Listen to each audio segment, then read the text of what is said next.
Hello, beautiful. You are listening to episode 53 of the Africana Woman podcast.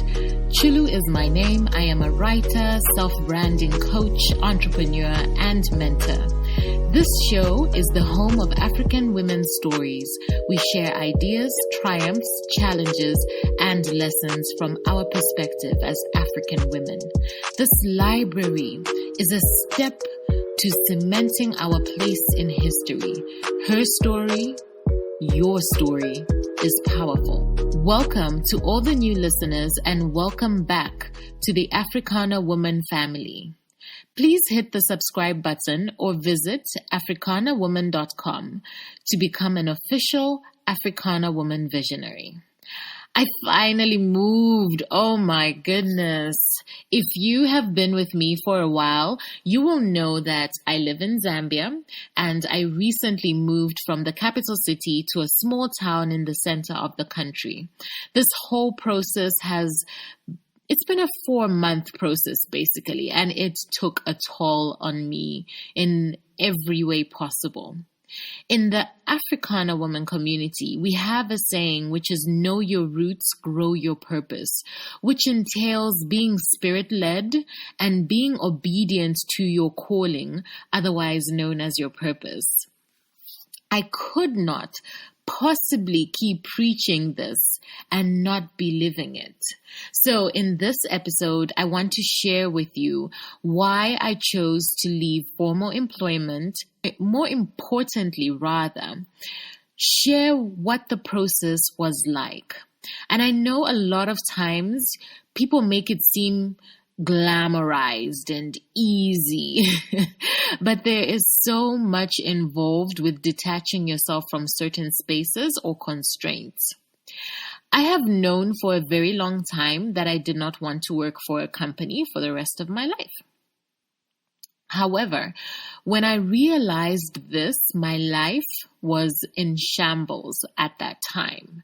I was depressed, experiencing anxiety. My money situation was not okay. 0 savings, 0 emergency fund. Like it was a hot mess, guys. There was no way that I could make a decision to leave at that point. And I'm also single and I have a teenage son who I am 100% responsible for. So, there's a lot of things to think about. Now, 2 years ago, I had to make changes in my life. This involved making some really difficult decisions. For example, downgrading our lifestyle, automating my savings, taking a finance masterclass. But by far, the most important thing that I did was invest in myself.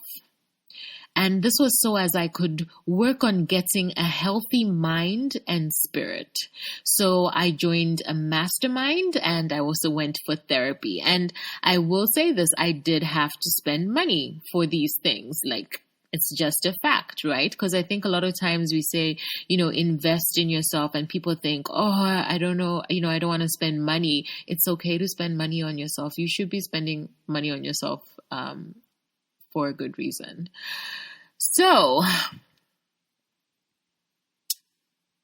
you have to remember that you can get the best information in the world, be taught by world-renowned geniuses, but if you are not okay, you won't do anything with that knowledge.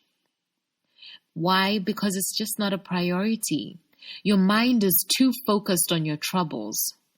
Or you simply do not believe you are worthy or capable of going after your goal. What you believe is reflected in your actions. Your beliefs are the instructions you give to yourself. So if you do not like the results of your life, when you look at your life and you're saying, I don't like the type of life that I'm living, I need you to check your beliefs. So this was 2 years ago. 2 years ago, I decided that I was going to start working on my mindset. Fast forward to September 2021. I was in a meeting with HR and the business manager at my former employers. And they were basically denying my request for work hours. Their proposal just did not sit well with me. In that moment, I heard a voice say, "Get out. Clearly." Ciao, I was ready to walk out that day.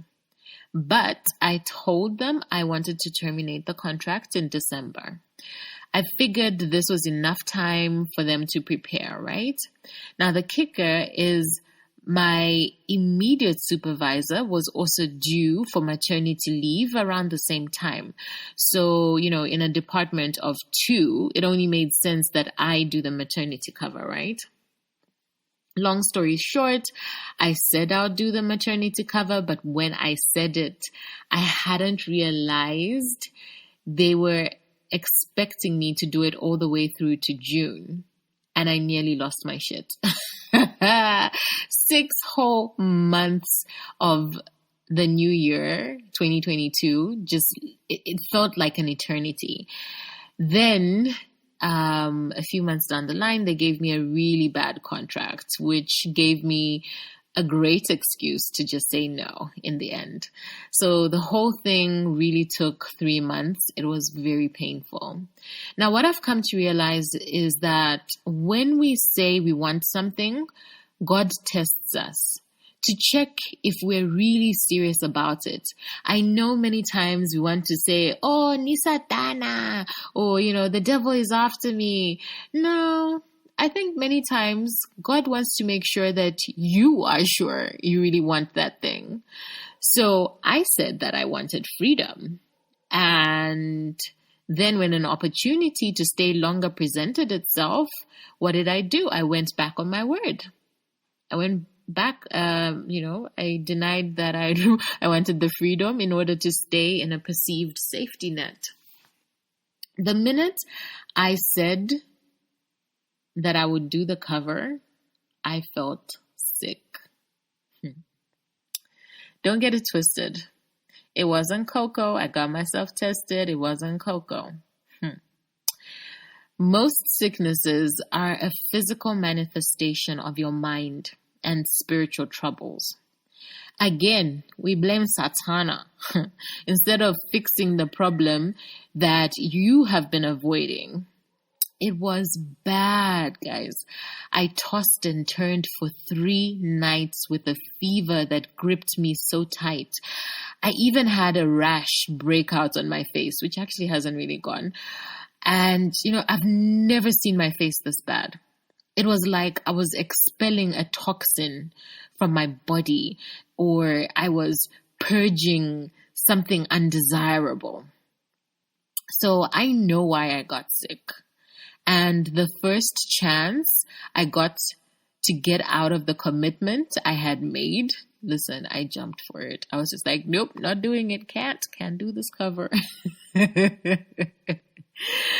But let me tell you, the day that I rejected the contract, it felt more like a rejection of me as a person, right? Because the offer was bad, like it was that bad. I said no because I needed to, but my ego was quite upset that they didn't find or think that I was valuable enough, Anyway, a couple hours later, I received an acceptance letter for something else I applied for, and the acceptance came in record time. Like, I was spooked. It was like, whoa, what? They were basically saying they want me and they want to work with me. And I was like, oh my gosh. And I think that really just demonstrates how sometimes you have to drop the things you are holding in order to carry something new. God wants to give you something that you prayed for, but your hands are too full. And, we all know that God gives us what we can handle. So you are there sitting saying, God, He doesn't answer my prayers. When in actual fact, He's waiting on you to let go. Let go so as He can answer your prayers. His grace would not burden you. Aside from that, I also had to tell my family. I had to tell them I will no longer be formally employed. Listen, just because God called you to do something doesn't mean He sent your whole family the memo. They don't care. They are thinking practically, and it's not out of malice. It's because they genuinely love you. So, they don't, for my family, they got on this tip of, oh, but where are you going to work? You have to find a job. And I was like, okay, it's family. So you try to oblige them. So I tried, applying for a few jobs here and there in September. But it just felt so disingenuous. And then I just stopped. I stopped applying. I knew that was not my path. And I think where we are right now, I think my family is just like, okay, we'll just let her do what she wants. Shamed, I think it must have been a nightmare raising me. But anyway, why I'm saying this is to point out that you may have a conviction to do something, but the people who are nearest and dearest to you may not support you. So you have to choose either your family or the eternal creator, who is the source of all things, the never-ending supplier of life-giving power. This is where you really begin to understand how big your faith is. Or, what do you put your faith in, man or God, who cannot lie? If you're not clear about this, the doubt and fear of the naysayers will drag you right back to where you do not want to be. Now, just because you know what the next step is, doesn't mean it will be easy going through with the actions. I knew I had to leave my job, but that meant giving up a life that I had known for 5.5 years. A life includes people, places, things, routines, the familiar. I had to say goodbye to so many people that I genuinely love seeing. I said goodbye to the apartment that has been my home for the longest time in my adult life. All of this was a grieving process. But to pretend that you're not sad to part ways is what we call suppression, which will eventually catch up with you. And it won't be cute, honey. It won't be. It'll be ugly. So I cried. Actually, I went through denial, bargaining, sadness, and finally acceptance. And this was over a period of months. Again, it's not easy. The day we finally moved, meaning that we left Lusaka, and there was literally absolutely no ties to Lusaka, no place where I can say, oh, I can go put my head down or anything like that, nothing. I realized my entire being was fatigued. My mind, my body, my spirit was heavy. There was so much I had been carrying for the last 4 months. So I did not just jump into my new life.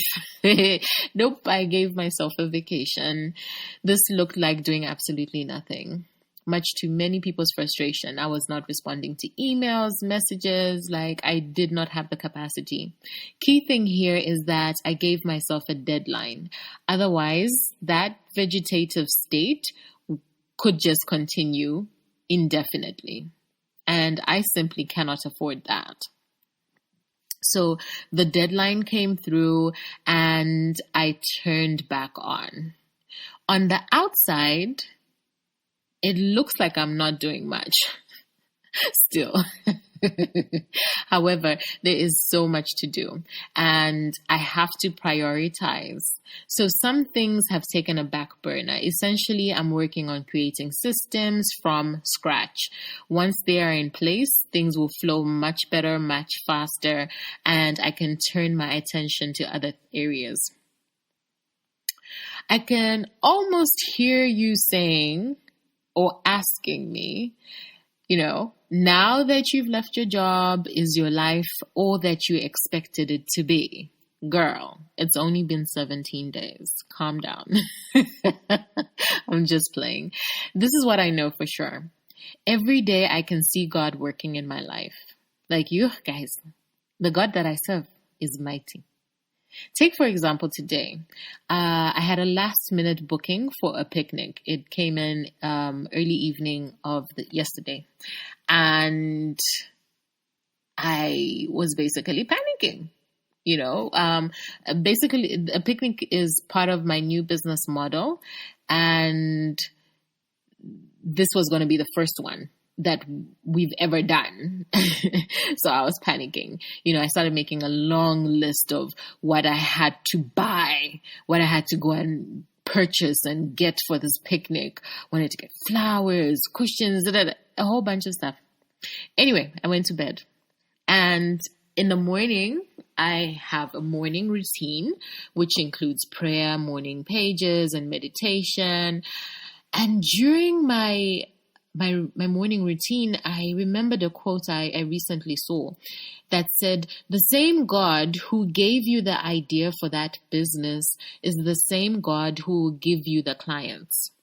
I was like, well, the same God who gave me this client is the same God who knows I have everything I need right now for this picnic.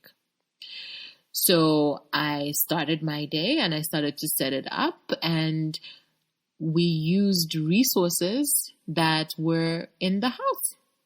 The only thing that I bought was charcoal. Everything else I already had. Glasses, cushions, cutlery, tablecloths, runners, napkins, flower arrangements, everything. And I almost ran to the shops to blow up the payment that was coming in. And you should see the pictures. They are beautiful. It came out beautiful. And it was just what they needed. So I'm saying this because, when you're working in your own power, you get run down. You are wasteful. You use up all of your energy.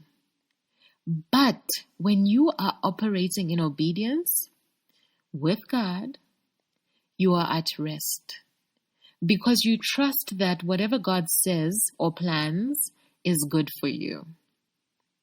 So to sum up, I am so blessed. Every day I see multiple blessings. He shifts things so I can do the things that are important to me. Like last week, my son was doing a presentation. He was doing a business pitch, actually. He's 14 years old, guys. 14 years old. He's doing a business pitch to investors. I was like, oh my gosh, that's amazing. So anyway, but the time that was set for him to do the presentation, I wasn't going to be there because I had another commitment. And it made me really sad, right? I had to interview somebody. But on the day of, she called or she sent me a message and she basically canceled.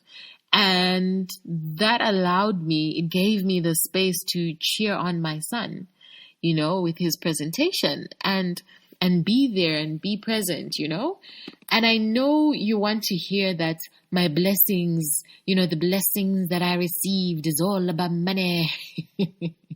But, blessings come in many forms. I guess if there's one thing I wish you would do for yourself in 2022 is write down the things you are grateful for every single day. Every single day, just write it down.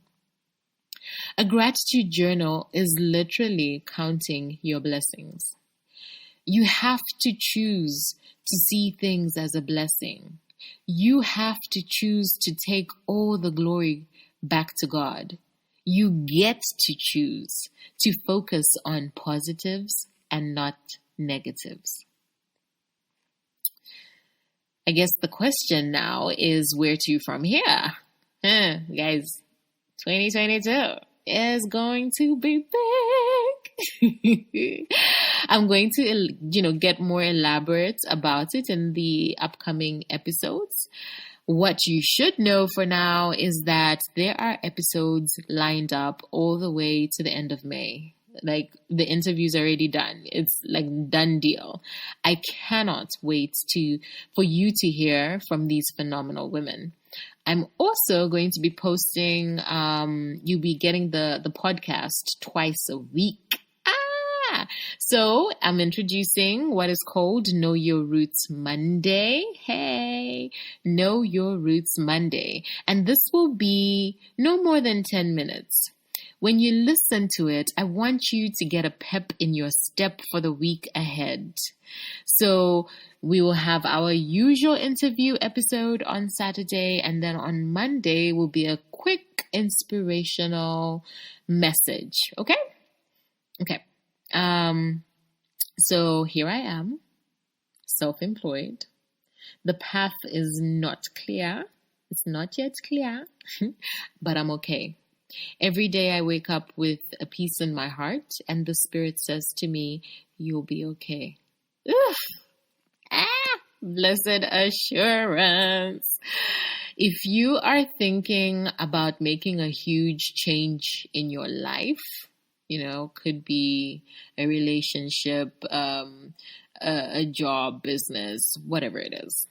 If you are thinking of making a huge change in your life, may I suggest that the first thing you change is your mind, and then your spirit, and then your body, and then begin to manifest all of that into your physical surrounding. You actually do it already. That's the sad thing, right? You're actually doing that already. But what I'm talking about is being intentional about what you are physically manifesting. The journey is not always rosy. It's not always easy. But it's worth it.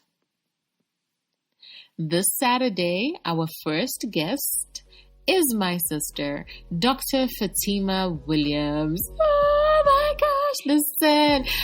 This conversation will set you on the right path for 2022. I just listened to it again and I was blessed all over again. I can't wait for you to hear it. Anyway, y'all know my playground is Instagram. Find me at Chulu by Design. Tag me, tell your friends about Africana Woman Podcast, and let me know what you took away from this episode. Alrighty, this is the end. We've come to the end, and talk to you soon.